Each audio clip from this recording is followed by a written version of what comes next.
여기에 전 법무부 특별검사이자 전 FBI 국장인 로버트 뮬러의 삶이 있습니다.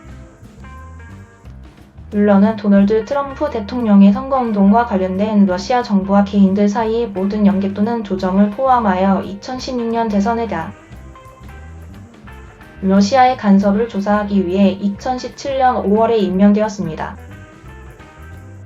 생년월일 1944년 8월 7일 생년월일 뉴욕 출생명 로버트 스완 뮬러 3세 아버지 로버트 스완 뮬러 주니어 기업 경영 간부 어머니 앨리스 트루에스 데일 뮬러 결혼 앤 스탠 디시 뮬러 1966 현재 자녀 멜리사와 신시아 교육 프린스턴 대학교 BA 1966년 뉴욕 대학교 나 1967년 그리고 1973년 버지니아 대학교 제2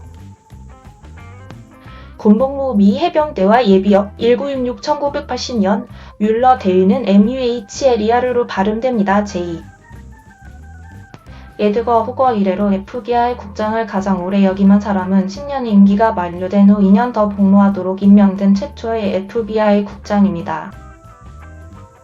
베트남에서 복무한 공로로 브론즈 스타 퍼프 하트 베트남 갤런트리 십자가 및 2개의 해군 표창 메달을 수여했습니다.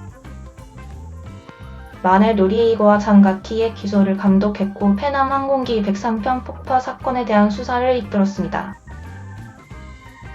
9.11 테러 공격 이후 뮬러는 FBI를 집행은 물론 국가 안보에 초점을 맞춘 기관으로 변모시키고 전 세계적으로 정보를 수집하고 테러에 대응하는 데 도움을 주었습니다.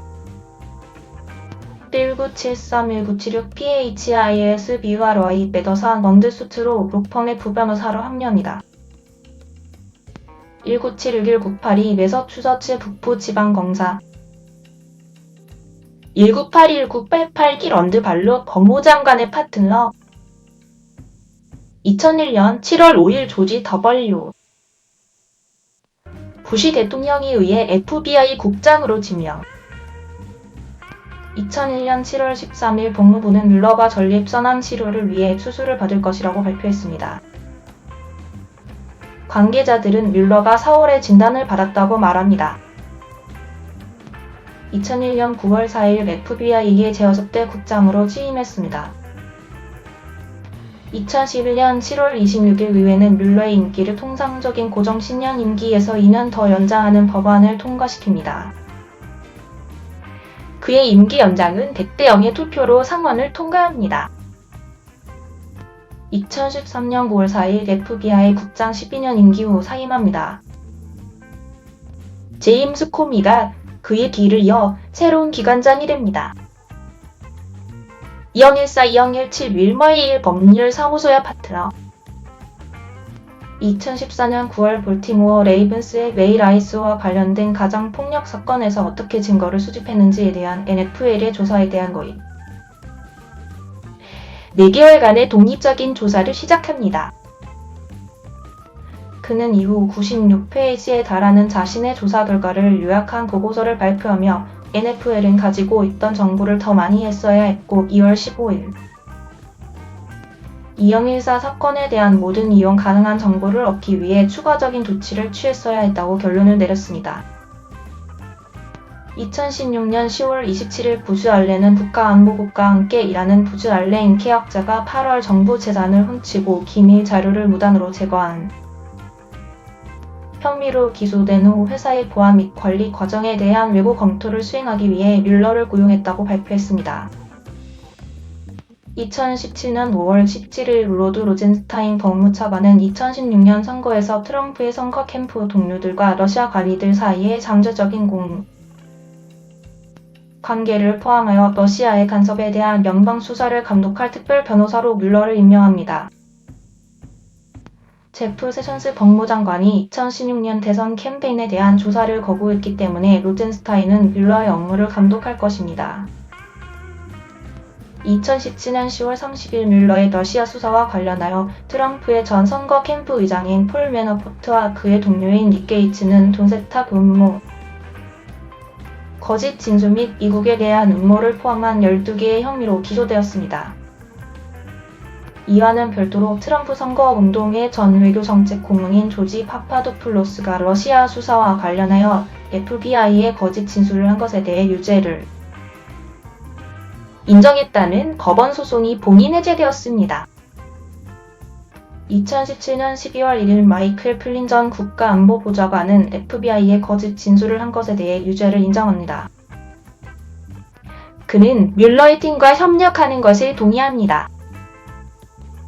2017년 12월 16일 트럼프 인수팀을 대표하는 변호사들은 러시아 수사 과정에서 뮬러의 팀이 변호사와 고객 특권으로 보호되는 문서를 포함하여 수만 건의 인수인계 이메일에 무단으로 접근했다고 비난하는 편지를 의회 의원들에게 보냅니다. 뮬러의 대리인들은 혐의를 부인합니다. 2018년 1월 25일 뉴욕타임즈는 트럼프가 2017년 6월 뮬러 특검의 해고를 명령했다고 보도했습니다. 보도에 따르면 도널드 맥간 백악관 고문은 명령을 수행하는 대신 그만두겠다고 위협했습니다. 2018년 2월 16일 뮬러 특검팀은 2016년 대선에 개입한 혐의로 13명의 러시아 국민과 3명의 러시아 기관을 기소했습니다. 2018년 2월 23일 게이츠는 FBI에 거짓말을 하고 음모를 꾸민 것에 대해 유죄를 인정합니다. 그의 유죄 인정 합의의 일환으로 게이츠는 뮬러 특검팀과 협력할 것입니다. 2018년 4월 10일 뉴욕타임즈는 트럼프가 2017년 12월 뮬러 특검의 두 번째 해고 시도를 고려했다고 보도했습니다. 2018년 4월 11일 양당 상원의원 그룹은 뮬러 특검의 해고를 더 어렵게 만들 법안을 소개합니다. 독립 및 청렴특별법은 뮬러 특검이 법무부 고위 관리에 의해 선의의 대회 때문에만 해고될 수 있도록 보장함으로써 그를 보호합니다. 2018년 7월 13일 뮬러 특검팀은 러시아 정보기관인 지아를 유해 12명을 기소했습니다.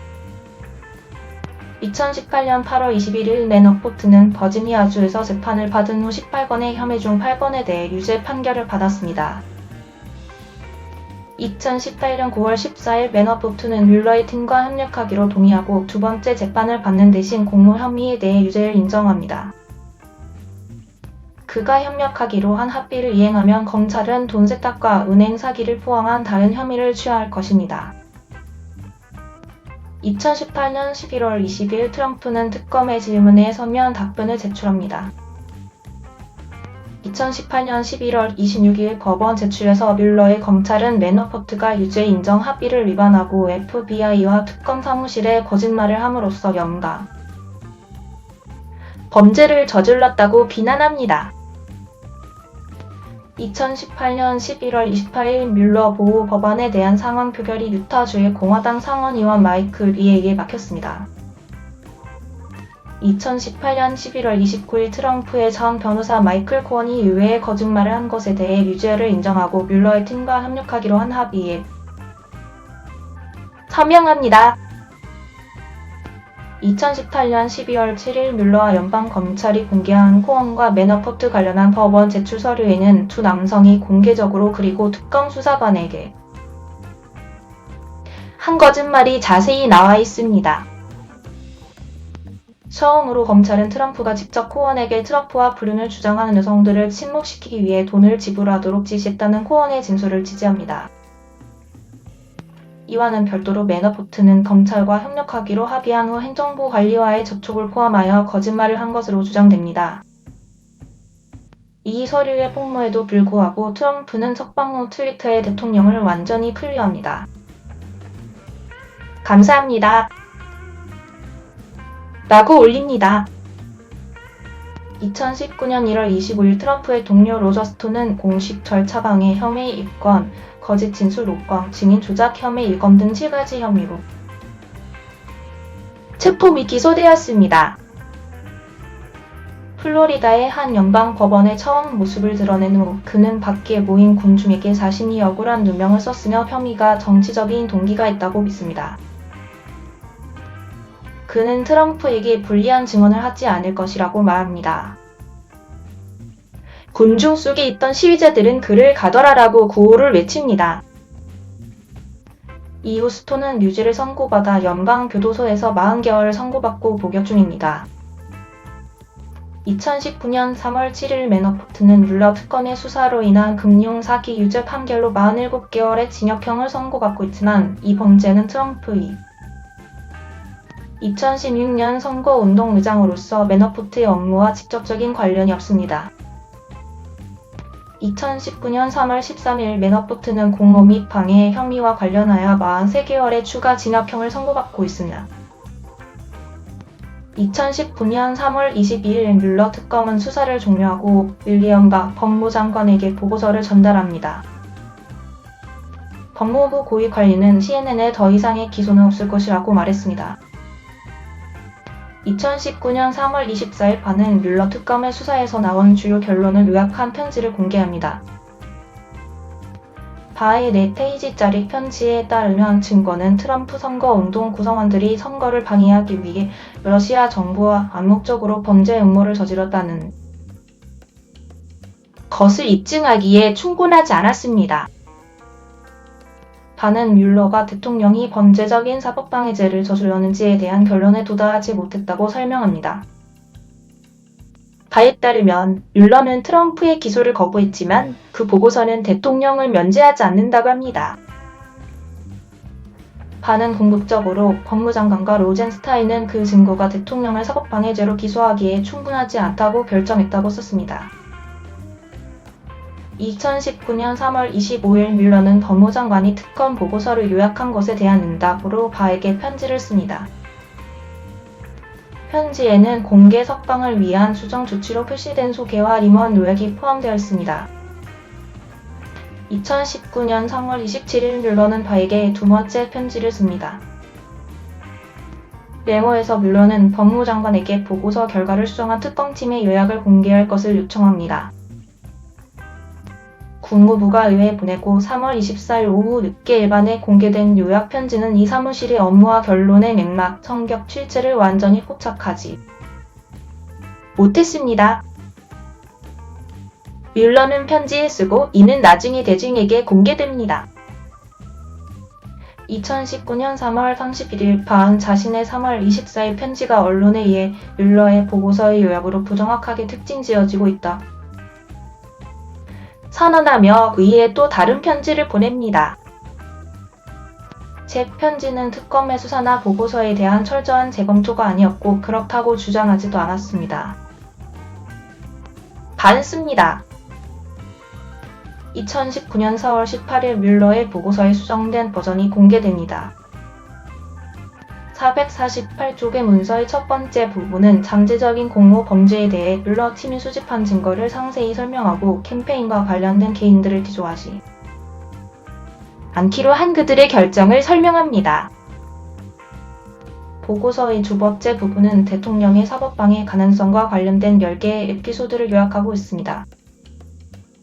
보고서에 따르면 뮬러가 트럼프를 기소하지 않기로 한 결정은 현직 대통령의 기소를 금지하는 법무부 지침에 뿌리를 두고 있습니다.